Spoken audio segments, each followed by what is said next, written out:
제가 4년 동안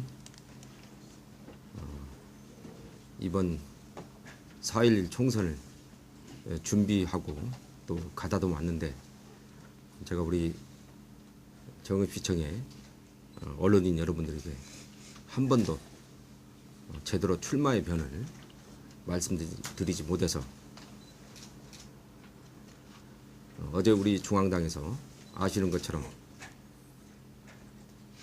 정읍도 경선 지역으로 확정이 됐고, 또 경선 후보로 정말 영광스럽게도 제가 뽑힌 마당에 오늘 언론인 여러분들에게 제가 4년 동안에 정치 수업을 받은 그 소회와 또 앞으로 장기 처리가 만들고자 하는 희망 정읍 프로젝트에 대해서 말씀드리기 위해서 이렇게 오늘 자리를 마련했습니다.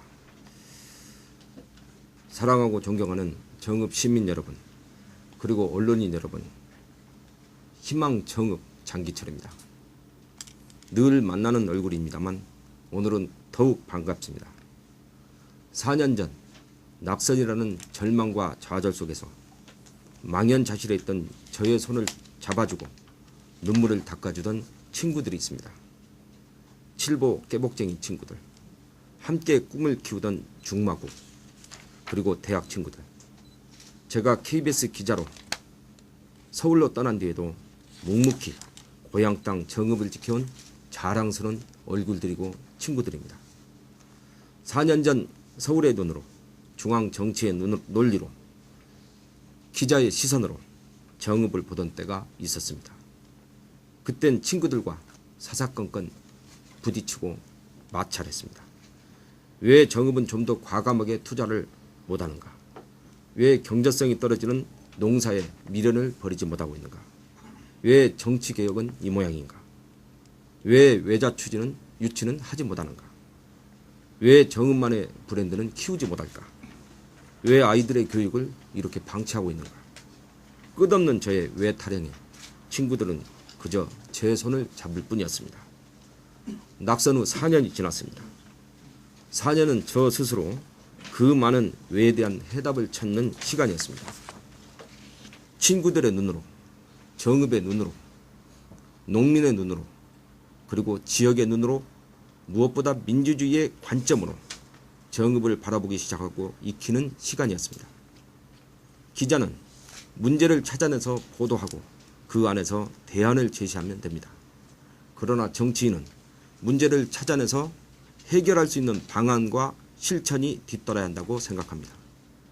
또 그에 따른 재원 확보 역시 정치인의 몫입니다.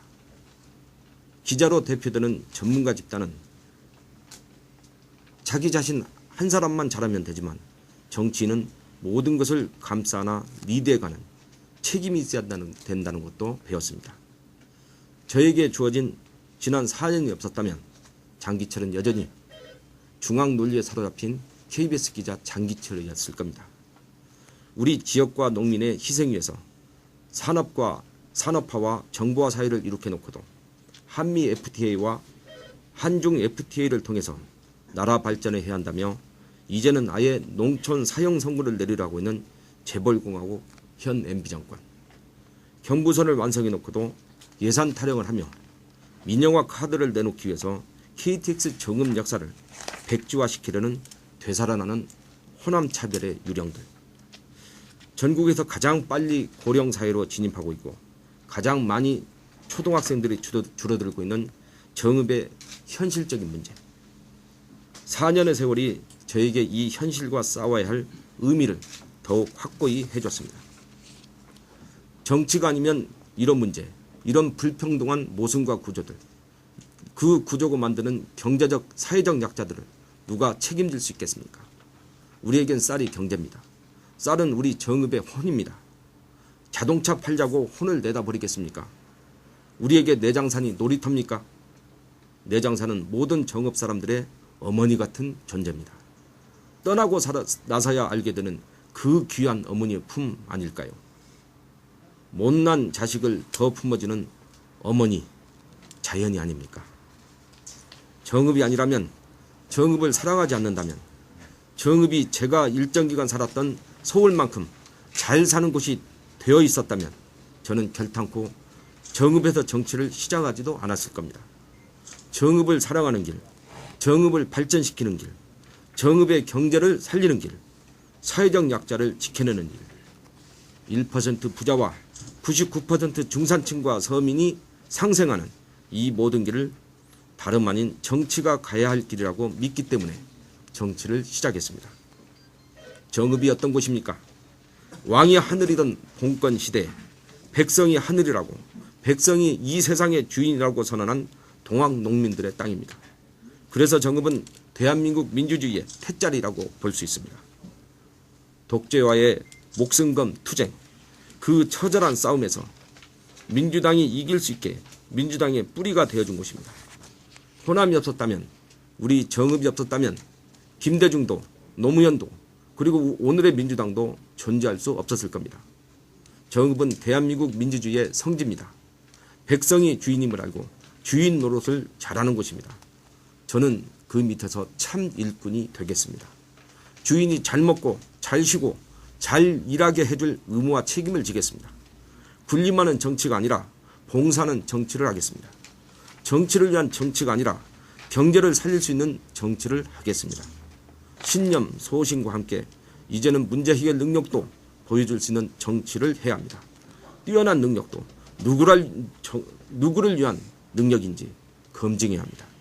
1% 특권층에게 기여하는 능력인지, 그렇지 않으면 99% 중산층과 서민, 농민을 위한 능력인지 밝혀야 할 것입니다. 이런 정치를 꿈꾸던 사람들이 만든 당이 바로 민주통합당입니다. 헌법 제119조 2항 경제의 민주화를 위하여 경제에 관한 규제와 조정을 할 수 있다. 에서 새로운 희망을 거는 사람들이 민주통합당을 만들었습니다. 특권을 거부하고 부정이 없어도 잘 사는 나라, 전 국토가 균형 있게 발전한 나라, 농민이 대학 교수만큼 잘 사는 나라, 더 이상 노인과 아이들이 자살하지 않는 나라를 만들기 위한 정당이 바로 민주통합당입니다. 저는 감히 선언합니다. 서울을 중심으로 한 수도권의 특권주의를 거부하고 망국의 지역 감정에 기생하는 지역당이기를 거부하고 대한민국 민주주의의 시작이 정읍이었듯이 민주통합당이 꿈꾸는 경제민주화의 첫 시작이 정읍이 될 것임을 선언합니다. 정읍경제특별시의 건설을 의미합니다. 박정희 정권이 만든 기형적인 서울특별시 대신에 춘천과 충주, 정읍, 한평, 합천 모두가 특별해질 수 있는 길을 만들어 보겠습니다. 법을 세우겠습니다. 책임질 수 있는 재원을 만들어내겠습니다. 이 길의 시작이 KTX 정읍 역사의 신축이 될 것입니다. KTX 정읍역의 역세권인 전남북 7개 시군이 바로 정읍경제특별시의 영역이 됩니다. 다음 정부에서 시작할 행정구역 개편, 이른바 기초자치단체의 광역화 논의에 주도권을 정읍이 쥐기 위해서라도, 정읍 중심의 새로운 광역기초단체를 건설하기 위해서라도 정읍역 역세권과의 유대 강화는 절실한 우리 정읍의 생존 문제입니다. 정읍을 정읍경제특별시로 만들어가는 길에 저의 모든 인생, 모든 능력, 모든 인맥, 모든 정보, 모든 열정을 남김없이 바칠 것입니다. 함께 하고자 하는 모든 깨어있는 정읍 시민들과 연대하고 통합하겠습니다. 4년간의 긴 겨울잠을 깨우는 봄이 정읍에도 곧 옵니다. 정읍 천변에 활짝 핀 아름다운 벚꽃길을 상상해 보십시다. 이 만개한 벚꽃을 보면서 4월 11일 시민 여러분들은 또 한 번의 선택을 하시게 됩니다. 저 혼자 꿈꾸는 정읍경제특별시는 한낱 꿈일 줄 모릅니다. 사랑하고 존경하는 정읍 시민 여러분들과 함께라면 그것이 희망이고 정읍의 미래 비전이 될 것입니다. 이명박 정권의 KTX 정읍 역사 신축 백지화 문제는 요지부동이고, 다만 총선 이후에 새로운 어떤 정책적 판단을 하게 될 것이다. 이렇게 저는 생각을 하고 있습니다.